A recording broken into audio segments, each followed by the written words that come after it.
அரசு நடக்குதா? அரசு தேர்தல் அனைத்தும் நடக்குதா? உன்னை இன்னைக்கு இல்ல ரொம்ப நாளா பாக்குறேன். உனக்கு ஏதோ பைத்தியம் ஆயிடுச்சு. கேள்வியா கேள்வி. நீ மரியாதை கேள்வி அல்ல முதல்ல. டேய், நீ முதல்ல கேள்வி கத்துக்கணும். போடா. ஒரு பத்திரிக்கை ஒரு மைக்கை தூக்கிட்டு கேமரா சொல்ல போய் வெங்காயம் எனக்கு மொகரை போட. நான் கேட்கிறேன் இருங்க. எஸ்ஐஆர் கொண்டு வரும்போது மம்தா எதிர்த்து செயல்படுத்த முடியாதுன்னு மக்களை திரட்டி போராடுது, பேரணி போகுது. எஸ்ஐஆர் தமிழ்நாட்டில் செயல்படுத்துற கட்சி ஆட்சியா இருந்து விஎல்ஓ பூத் லெவல் ஆபீசரை போட்டது யாரு? அங்கன்வாடியில் வேலை செய்யறவங்களையும் சத்துணவுல வேலை செய்யற அம்மாவையும் இந்த ஹெல்த் லேபர் கொசு மருந்து அடிக்கிறோம் இந்த ஆஸ்பத்திரியில் வேலை செய்யறவங்களையும் அது பூத் லெவல் ஆபீசரா போட்டு போய் கணக்கெடுன்னு அனுப்பின ஆள் யாரு? திமுக தானே. உனக்கு என்ன தம்பி பிரச்சனை?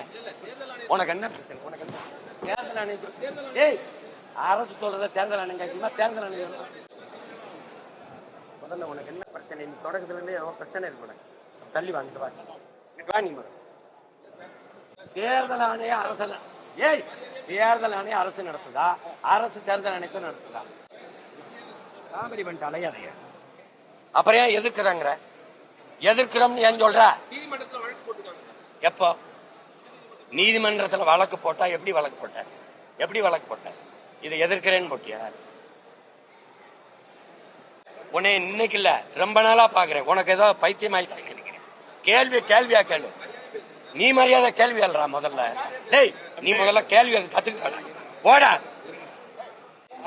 மயிரி ஒரு பத்திரிக்கை ஒரு மைக்கை தூக்கிட்டு கேமரா எடுத்து பெரிய வெங்காயம் மாட்டா நீ எனக்கு மொகரை போடா.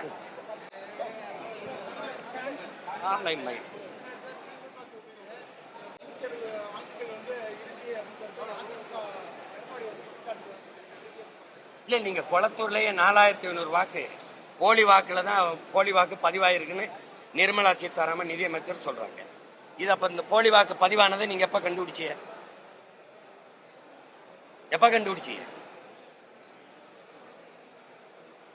இன்னும் 2 மாசம் தேர்தல் வரும்போது கண்டுபிடிக்கிறீங்க. அப்ப அந்த வெற்றி செல்லாது நீங்க அறிவிக்க தயாரா இருக்கீங்களா? இதை செயல்படுத்துறது இப்ப எஸ்ஐஆர் செயல்படுத்துற ஆட்சி யாரோட?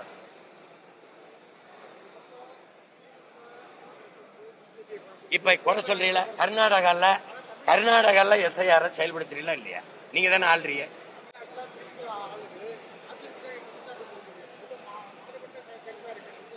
அதிமுக செய்ய முடியாது. ஏன்னா பிஜேபி கொண்டுகிட்டு வருது. பிஜேபியோட தான் இது கூட்டணி வைக்குது. அப்ப அந்த பிஜேபி கூட்டணி வரும்போது அது கொண்டு வர்ற இந்த இதை எதிர்க்க முடியாதுல்ல. எதிர்த்தா அப்படி கூட்டணி வைப்பீங்க.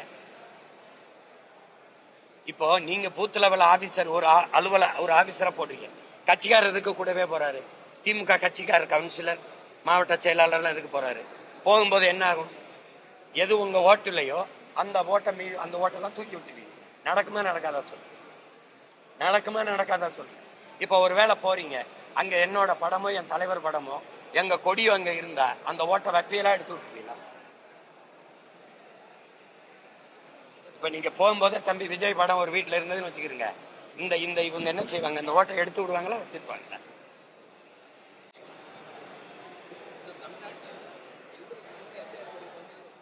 புரியல, சத்தமா.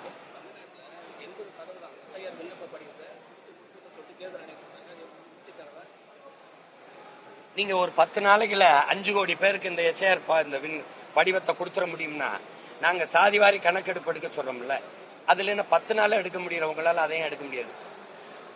நீங்க அதுல இருக்கிற குளறுபடியை நீங்க பாக்குறீங்க. இதை கொடுத்து ஒரு கொடுத்து அதை பதிவு பண்ணி நீங்க கொடுத்தா பிப்ரவரி 7ஆம் தேதி இறுதி பட்டியல அறிவிப்பேங்கிறீங்க. ஒருவேளை எங்க வாக்குகள்லாம் விடுபட்டுருச்சு அப்படின்னு வச்சுக்கிறீங்க.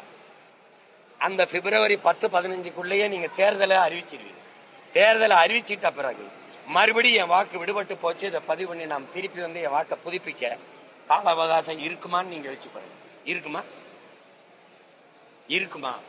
இவ்வளவு அவசரமா இந்த வாக்கு சரி, இது சீர்திருத்த வேண்டிய தேவை என்ன இருக்கு? சரி பார்க்க வேண்டிய தேவை என்ன இருக்கு? இப்ப நம்ம ஒரு கேள்வி கேட்போம். ஒரு நிலத்துல வேளாண் பயிர் விளைய வச்சிருக்கோம், களை இருக்கு, களையை மட்டும்தானே எடுக்கணும். மொத்த பயிரையும் அழிச்சிட்டு மறுபடியும் பயிரிடுவோம் வாங்கன்னு கூப்பிட்டா இது எப்படிப்பட்ட பைத்தியக்காரத்தனம்னு நீங்க வச்சுக்கணும். எப்படிப்பட்ட செயல்? கலையை மட்டும் தானே எடுக்கணும். அப்ப எங்கெங்க தவறா வாக்கு ஒருத்தர் 2 வாக்குரிமை வச்சிருந்தாரா அதை நீக்கு. இறந்தவருடைய வாக்கு அந்த பேர் நீக்கப்படாம வாக்கு பட்டியல இருக்கா, அதை நீக்கு. அதான வேலை. அதை விட்டு மொத்தமா அழிச்சு மறுபடியும் பதிவு செய்யணும், அதுக்கான கால அவகாசம் இருக்கா? அப்ப நீ படிவம் கொடுத்து என்ன போகுது?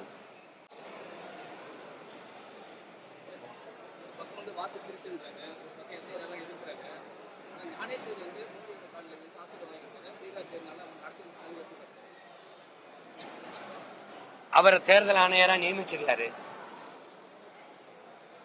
அரசு தானே. யார் காலில் விழுந்தாரோ அவர் தானே. அப்புறம் அவருக்கு போய் வாழ்த்து வாங்காம என்ன பண்ணுவாங்க?